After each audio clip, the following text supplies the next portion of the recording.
पूर्व बीजेपी के सीनियर नेता यशवंत सिन्हा ने ममता की पार्टी टीएमसी ज्वाइन कर ली। टीएमसी में प्रवेश करते हुए सिन्हा ने बीजेपी पर हमला बोला। उन्होंने कहा कि प्रजातंत्र की ताकत उसकी संस्थाओं से होता है। देश में न्यायपालिका जैसी संस्था को कमजोर किया जा रहा है, इससे देश कमजोर हो रहा है। यशवंत सिन्हा ने विधानसभा चुनाव में टीएमसी की बहुमत के साथ वापसी का दावा किया। उन्होंने कहा कि बंगाल से ये संदेश जाना चाहिए कि दिल्ली में पीएम मोदी और अमित शाह कुछ भी चला रहे हैं, अब देश में उनको बर्दाश्त नहीं करेगा। कोलकाता में टीएमसी भवन पहुंचकर सिन्हा ने टीएमसी का दामन थाम लिया। दिल्ली में आज शाम को बीजेपी केंद्रीय चुनाव समिति की बैठक होगी, जिसमें बंगाल बीजेपी के बड़े नेताओं समेत सीएम शिवराज सिंह चौहान भी शामिल होंगे, जिसके लिए वो दिल्ली के लिए रवाना हो गए हैं। इस बैठक में 5 राज्यों में होने वाले विधानसभा चुनाव को लेकर रणनीति पर चर्चा होगी। प्रधानमंत्री नरेंद्र मोदी ने वीडियो कॉन्फ्रेंसिंग के जरिए ग्लोबल आयुर्वेद फेस्टिवल के 4थे संस्करण कार्यक्रम में अपना संबोधन किया। उन्होंने कहा कि आयुर्वेद पूरे शरीर को सुरक्षित रखता है। आयुर्वेद भारत की संस्कृति और प्रकृति से जुड़ा हुआ है। तमिलनाडु में डीएमके ने विधानसभा चुनाव के लिए प्रचार प्रसार तेज कर दिया है। आज पार्टी के अध्यक्ष एमके स्टालिन ने आगामी विधानसभा चुनाव के लिए चेन्नई में पार्टी का घोषणा पत्र जारी किया। केरल विधानसभा चुनाव को लेकर स्थानीय पार्टियों के गठबंधन में सीटों का बंटवारा शुरू हो गया। राज्य में 6 अप्रैल को होने वाले विधानसभा चुनावों में कांग्रेस 140 विधानसभा सीटों में 91 पर अपने उम्मीदवार उतारेगी और अंतिम लिस्ट रविवार को जारी होने की संभावना है। केंद्रीय गृह मंत्री और केंद्रीय गृह मंत्रालय ने म्यांमार से बॉर्डर साझा करने वाले 3 राज्यों नागालैंड, अरुणाचल प्रदेश और मणिपुर को पत्र लिखकर लोगों के अवैध तरीके से घुसने पर सतर्क होने को कहा है। केंद्र सरकार ने कहा है कि तीनों राज्यों को किसी भी विदेशी को शरणार्थी का दर्जा नहीं देना चाहिए। तमिलनाडु विधानसभा चुनाव के लिए प्रचार अभियान के दौरान एआईएमआईएम प्रमुख असदुद्दीन ओवैसी ने कहा कि एआईएडीएमके अब जयललिता की पार्टी नहीं रह गई है, बल्कि दुर्भाग्य से प्रधानमंत्री नरेंद्र मोदी का गुलाम बन चुकी है। एआईएमआईएम ने 6 अप्रैल को होने वाले तमिलनाडु चुनाव में टीटीवी दिनाकरन के नेतृत्व में अम्मा मक्कल मुनेत्र कड़गम के साथ मिलकर चुनाव लड़ने का फैसला किया है। बंगाल के सियासी घमासान में अब किसान आंदोलन की भी एंट्री हो गई है। भारतीय किसान यूनियन के नेता राकेश टिकैत आज बंगाल पहुंच रहे हैं। वे कोलकाता से भवानीपोरा और नंदीग्राम में होने जा रही किसान महापंचायत में हिस्सा लेंगे। टिकैत 14 मार्च को सिंगुर और आसनसोल में भी किसान महापंचायत करेंगे। टिकरी बॉर्डर पर कृषि कानूनों के खिलाफ विरोध प्रदर्शन कर रहे किसान रहने के लिए स्थायी घर बना रहे हैं। प्रदर्शनकारियों का कहना है कि आंदोलन के कोई समय सीमा नहीं है और गर्मी का मौसम आ रहा है, इसलिए हम स्थायी घर बना रहे हैं। अभी 25-30 पक्के मकान बन चुके हैं। ब्रिटेन के मंत्री लॉर्ड तारिक अहमद ने भी कहा है कि भारत में किसानों का विरोध प्रदर्शन उनका आंतरिक मुद्दा है और हमें इस पर टिप्पणी नहीं करनी चाहिए। ब्रिटेन के मंत्री लॉर्ड तारिक अहमद नई दिल्ली में यात्रा करने वाले। उन्होंने कहा है कि भारत में एक लोकतंत्र के रूप में विरोध प्रदर्शन में अधिकार की गारंटी दी है। ऐसे में कृषि सुधारों को लेकर किसानों का विरोध प्रदर्शन एक ऐसा मुद्दा है जो पूरी तरह से भारत सरकार का मामला है। जम्मू कश्मीर के कुपवाड़ा में एक सुदूर इलाके में बर्फबारी के कारण सड़कें बंद होने के चलते सैनिकों ने एक गर्भवती महिला को स्ट्रेचर पर लिटाकर कंधे पर रखकर उसे अस्पताल ले गए। इस दौरान सैन्य इकाई को मुश्किलों का सामना करना पड़ा। लोग जवानों की जमकर तारीफ कर रहे हैं। बता दें कि इससे पहले भी इस तरह की तस्वीर आ चुकी है सामने। अंतर्राष्ट्रीय योग दिवस के 100 दिवसीय काउंटडाउन कार्यक्रम में केंद्रीय मंत्री किरण रिजिजू ने कहा कि आयुष मंत्रालय ने 6 शहरों में 3 दिवसीय योगा महोत्सव मनाने का फैसला किया है। अहमदाबाद, ईटानगर, नई दिल्ली, भोपाल, पणाजी और लेह में 9 अप्रैल से 11 अप्रैल तक योगा महोत्सव मनाया जाएगा। बॉलीवुड एक्ट्रेस कंगना रनौत की मुश्किलें खत्म होने का नाम ही नहीं ले रही है। उन पर अब जालसाजी का मामला दर्ज किया गया है। दरअसल किताब the warrior queen of Kashmir के लेखक ने उन पर कॉपीराइट उल्लंघन की शिकायत दर्ज कराई है। इस पर अदालत के आदेश के बाद मुंबई पुलिस ने कंगना के खिलाफ मामला दर्ज कर लिया है। भोपाल के लाल परेड ग्राउंड में हुनर हाट का शुभारंभ किया गया। इस दौरान सीएम शिवराज सिंह चौहान और केंद्रीय मंत्री मुख्तार अब्बास नकवी मौजूद रहे। सीएम ने कहा कि वोकल फॉर लोकल को बढ़ावा देने के लिए यह आयोजन किया जा रहा है। 21 मार्च तक चलेगा यह आयोजन।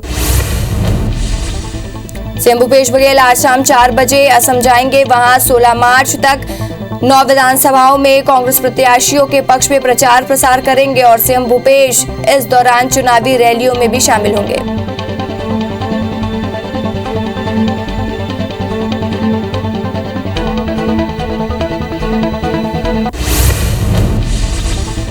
मध्य प्रदेश के गृह मंत्री डॉक्टर नरोत्तम मिश्रा 2 दिवसीय पश्चिम बंगाल दौरे पर अंडाल एयरपोर्ट पहुंचे। कार्यकर्ताओं ने मिश्रा का एयरपोर्ट पर स्वागत किया। गृह मंत्री डॉक्टर मिश्रा आज पुरुलिया जिले में 3 विधानसभा क्षेत्रों के रघुनाथपुर, काशीपुर और पुरुलिया में बीजेपी पदाधिकारियों के साथ बैठक करेंगे। डॉक्टर मिश्रा 18 मार्च को होने वाली पीएम की रैली की व्यवस्थाओं का जायजा भी लेंगे। दमोह के हटा से बीएसपी विधायक रामबाई की मुश्किलें बढ़ गई हैं। सुप्रीम कोर्ट ने हत्या के आरोपी पति की गिरफ्तारी न होने पर सरकार को भी फटकार लगाई है। कोर्ट ने डीजीपी को अरेस्ट करने के आदेश दिए हैं। इस पर कांग्रेस ने सरकार पर हमला बोल दिया है। मध्य प्रदेश की बीजेपी सरकार 23 मार्च को 1 साल पूरे करने जा रही। वहीं कांग्रेस 20 मार्च को लोकतंत्र सम्मान दिवस मनाने की तैयारी में है। ग्वालियर पहुंचे बीजेपी प्रदेश अध्यक्ष ने कांग्रेस पर हमला बोला है। कहा कि कांग्रेस को लोकतंत्र की बात करने का कोई भी हक नहीं है। गरीबों का हक छीनने का काम कांग्रेस की सरकार ने किया है। बलरामपुर में भारतीय जनता युवा मोर्चा की नवनियुक्ति जिला अध्यक्ष विकेश साहू ने विवादित बयान दिया है। बता दें कि शुक्रवार को राजपुर के सरस्वती शिशु मंदिर परिसर में उनका स्वागत कार्यक्रम था। इस दौरान उन्होंने अपने भाषण में रामानुगंज के कांग्रेस विधायक बृहस्पति सिंह के लिए अपशब्दों का इस्तेमाल किया। इतना ही नहीं, उन्होंने कांग्रेस नेताओं को भी नसीहत दे डाली।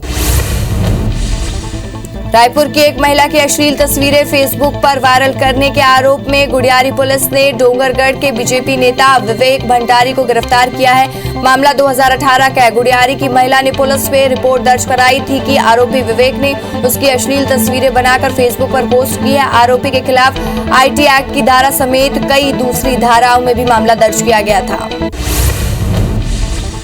टीम इंडिया ने इंग्लैंड के खिलाफ 5 T20 की सीरीज का पहला मैच 8 विकेट से गंवा दिया है। भारतीय टीम का इस साल का यह पहला T20 मैच था। इंडिया ने टॉस हराकर पहले बल्लेबाजी करते हुए 7 विकेट गंवाकर 124 रन का लक्ष्य दिखाया।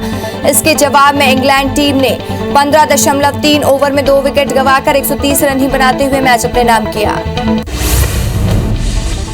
विराट कोहली T20 मैच में बिना खाता खोले आउट हो गए हैं। वे बतौर कैप्टन इंटरनेशनल क्रिकेट में 14वीं बार बिना खाता खोले आउट हुए हैं। अब वे सबसे ज्यादा बार 0 पर आउट होने वाले भारतीय कप्तान भी बन चुके हैं। उन्होंने सौरव गांगुली के 13-0 के रिकॉर्ड को पीछे छोड़ दिया है। धोनी बतौर कैप्टन 11 बार, कपिल देव 10 बार 0 पर आउट हुए थे।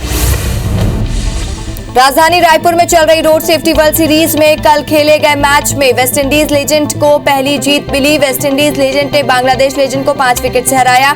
आज भारत और दक्षिण अफ्रीका लेजेंड्स के बीच में मैच होगा। नवा रायपुर शहर Veer Narayan Singh international cricket stadium में 2022 में इंटरनेशनल क्रिकेट टूर्नामेंट शुरू हो सकता है। इंटरनेशनल क्रिकेट काउंसिल की टीम अप्रैल को पहले सप्ताह में नवा रायपुर के स्टेडियम का निरीक्षण करने आएगी।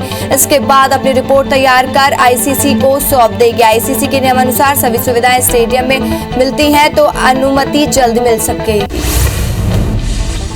दुनिया भर में कोरोना संक्रमितों का आंकड़ा 11 करोड़ 95 लाख के पार पहुंच गया। वहीं मौत का आंकड़ा 26 लाख 50 हजार को क्रॉस कर गया। अब तक दुनिया में स्वस्थ होने वालों का आंकड़ा 9 करोड़ 62 लाख के पार हो गया। वहीं दुनिया में 2 करोड़ 7 लाख एक्टिव मरीजों का इलाज जारी है। ब्राजील में 18 मार्च तक सारे रेस्टोरेंट और स्टोर बंद कर दिए गए हैं।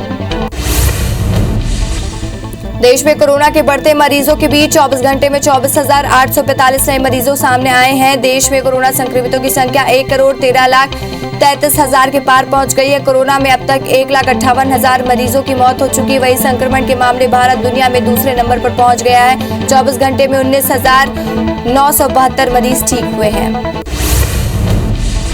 ब्राजील में कोरोना संक्रमण के कुल केस में भारत को पीछे छोड़ दूसरे नंबर पर पहुंच गया। ब्राजील में कल 84,047 मरीज मिले। इससे पहले संक्रमित का आंकड़ा 1 करोड़ 13 लाख 78 हजार था। 316 पर पहुंच गया है और भारत 1,13,33,491 संक्रमितों के साथ तीसरे स्थान पर पहुंच गया। अमेरिका 2,99,90,557 मरीजों के साथ टॉप पर है।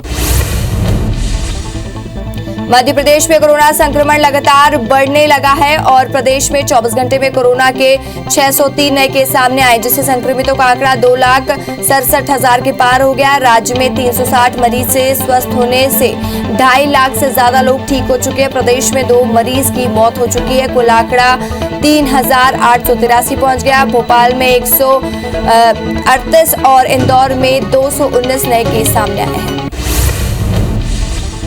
बढ़ते कोरोना मामले पर सीएम शिवराज सिंह चौहान ने समीक्षा बैठक की। उन्होंने कहा कि हमारे 10 जिले ऐसे हैं जहां कोरोना के केस आ रहे हैं। भोपाल, इंदौर और महाराष्ट्र से लगे जिले में प्रकरण ज्यादा आ रहे हैं। उन्होंने कहा कि कार्यक्रम की क्षमता में 50% लोग ही शामिल हो सकते हैं। उन्होंने कहा कि आवश्यकता हुई तो भोपाल, इंदौर में नाइट कर्फ्यू के बारे में फैसला लेंगे।